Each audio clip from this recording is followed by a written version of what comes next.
السلام عليكم، كي دايرين؟ لاباس عليكم؟ كلشي بخير؟ كنتمنى تكونوا بخير وعلى خير. اليوم ان شاء الله غادي نشاركوا معكم واحد السمكه اللي غادي نعمروها وغندخلوها الفران، وسهله وسريعه في نفس الوقت. توكلوا على بركه الله ونشوفوا شنو غادي نحتاجوا للشرموله.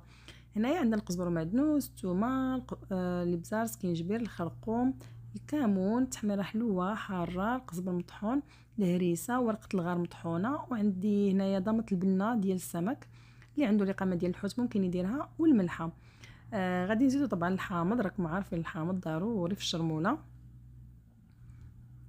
هنايا تقريبا عصر ديال نص حامضه. صافي هنايا غادي نزيدو شويه ديال زيت الزيتون باش نخلطوا هادشي كامل ونتوكلوا على بركه الله. نخلطوا كلشي كيف كتشوفوا. هاد الطريقه البنات راه ساهله وفي نفس الوقت كتجي لذيذه، وممكن توجديها من قبل وتشرمليها وتخليها في الثلاجه حتى تبغيها، طبعا لا غد ليه ولا طيبيها في الصباح وطيبيها بالليل. المهم صافي من بعد ما خلطنا التوابل كنحطوهم على جنب.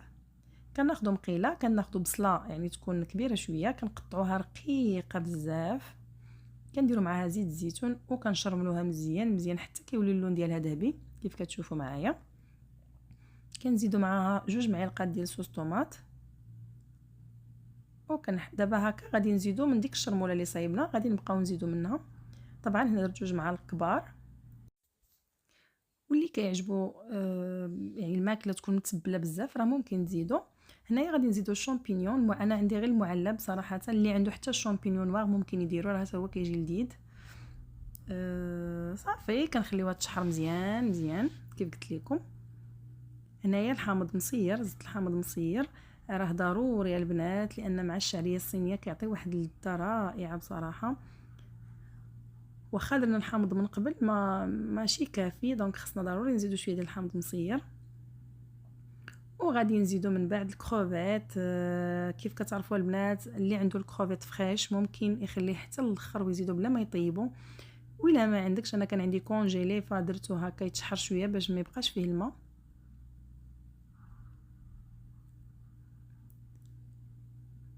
صافي هكا غادي نكونوا تقريبا سالينا. غادي نزيدو صوص صوجا على حساب الذوق، اللي بغى يديرو بزايد اللي كتعجبو المذاق ديال الصوجا ممكن يدير زايد، اللي ما كتعجبوش بزاف يدير غير شويه.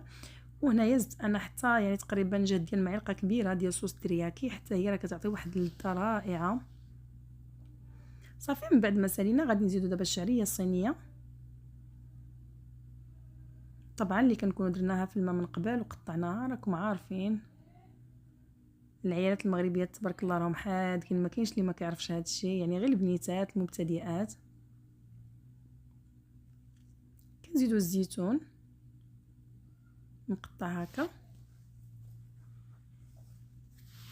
صافي وهكا كنكونوا سالينا، كنخليوها حتى تبرد، عاد كنعمروا بها الحوت. الشرموله اللي بقات لينا غادي نشرملوا بها هاد الحوته هذه، كندخلوا ليها طبعا كيف كتعرفوا الحوت راه كنغسلوه بالحامض وهذا، وكنفلحوه هكا من الجنيبات وصافي، وكنشرملوها من داخل كنشرملوها من برا، وكنديروا ليها الحشوه على هذا الشكل. انا راه حليتها حتى من القدام باش تجي عامره مزيان. كاين اللي كيحل عاود الحوت من الجهه ديال الظهر، كتبقى مسدوده من القدام وكتحل من الجهه ديال الظهر. المهم داكشي على حساب كل واحد كيفاش بغى يدير لها. صافي كنديروا بابي سولفيريزي، وكنديروا بابي الومنيوم، وكنجمعوها وكنحطوها في الثلاجه. طبعا وقت ما بغينا كندخلوها الفران. هنايا خديت شويه ديال الكروفيت شحرتهم، طبعا راكم عارفين التزيين، شويه ديال الكالامار، السمكه من بعد ما طابت هي هذه، ورافقتها بالخضار، بخضار هكا صوتي، بطاطا درتها سلقتها ودرت لها شويه ديال الاعشاب المنسمه ودخلتها الفران. والحشوه اللي شاطت ديال العماره ديال الحوته طبعا ما ضيعتهاش، درت بها لي سيغار اللي كيجيو رائعين صراحه. وهذا هو الفيديو ديالنا ديال اليوم، غير بغينا نشاركو معكم العشيوه ديالنا. نتمنى هذا الفيديو ينال الاعجاب ديالكم، وجربوا البنات هذه الحشوه راه كتجي رائعه. ونتلاقاو ان شاء الله في شي فيديو اخر، مع السلامه.